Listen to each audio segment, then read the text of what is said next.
Hey guys, happy Valentine's Day. Did you know it's Valentine's Day? Because it's Valentine's Day. If you didn't, that's okay, because For Honor came out today, and that's more important. If you're a basement dweller like me, you're probably playing that game to the death right now, and that's the proper way to do life. This is going to be the greatest Valentine's Day in the history of Valentine's Day, because not only are you going to have For Honor to keep you company, but you also got the Pepe Runlock Valentine's Day special.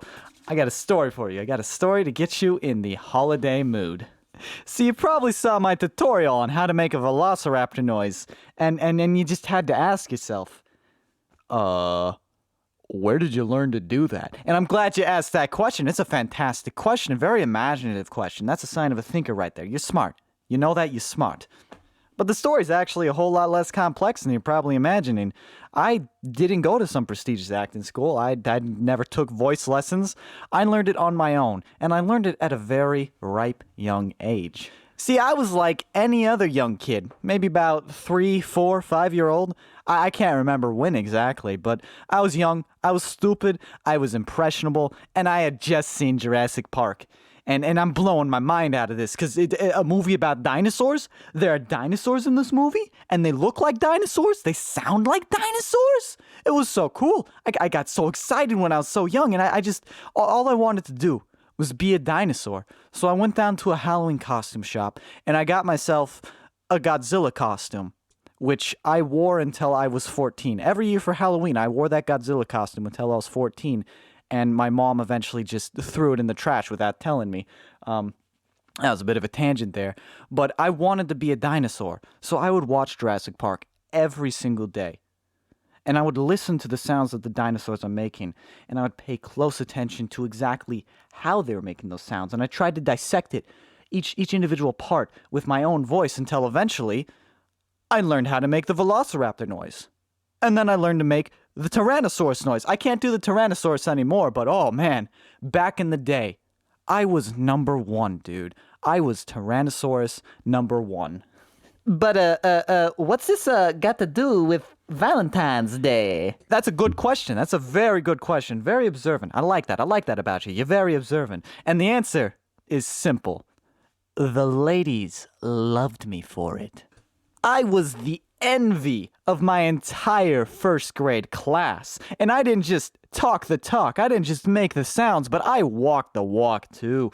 I studied those dinosaurs and those stupid Jurassic Park films tirelessly for hours and hours on end, trying to mimic their movements to a T. So every day we'd go out to the playground, and all the kids, they'd be playing cops and robbers.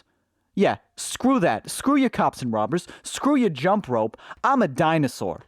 I'd be walking around, bent over, wagging my butt like it's a friggin' tail, making velociraptor noises, and the girls would be hanging out on the playset, right?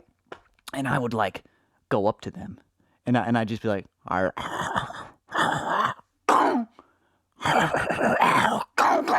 and they would love it.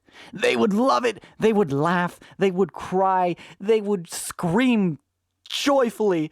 It's the dinosaur. The dinosaurs come to protect us. And this is not a joke. This is serious. They treated me like a guard dog.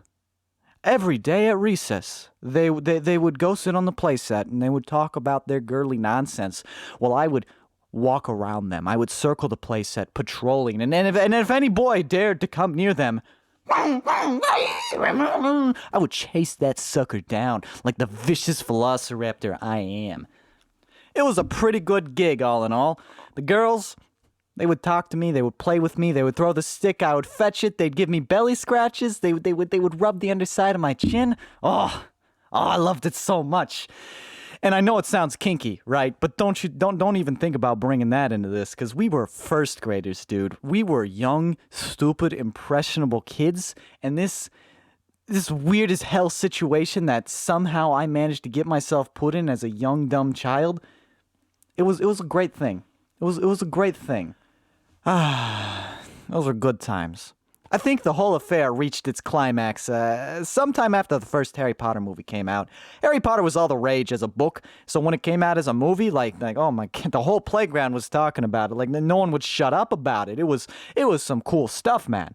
So one day we're on the playground doing pretend, as you do, as young kids do, and we were pretending to be Harry Potter students, like we did the whole role play thing. Oh, I just got my letter to Hogwarts and all that cringy nonsense.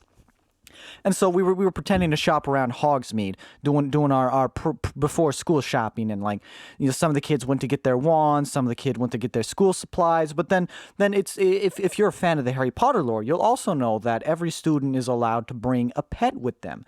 So I latched onto that. I knew I wanted a pet velociraptor, right? So the first thing I did, I went to the pet store, and there was a girl there. It was one of the girls there, and she was at the pet store too, right? And, oh my gosh, I'm talking about it like it's real, but it was all pretend. But we were both at the pet store, and I'm like, I want a pet velociraptor. And she's like, no, I want a pet velociraptor. And so I said, okay, I'll be your pet velociraptor. And so I was her pet velociraptor.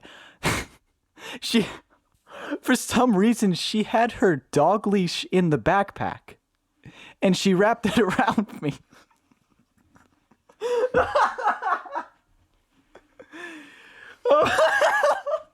So she's got me on a leash. She's got me on a leash, carting me around the playground that day.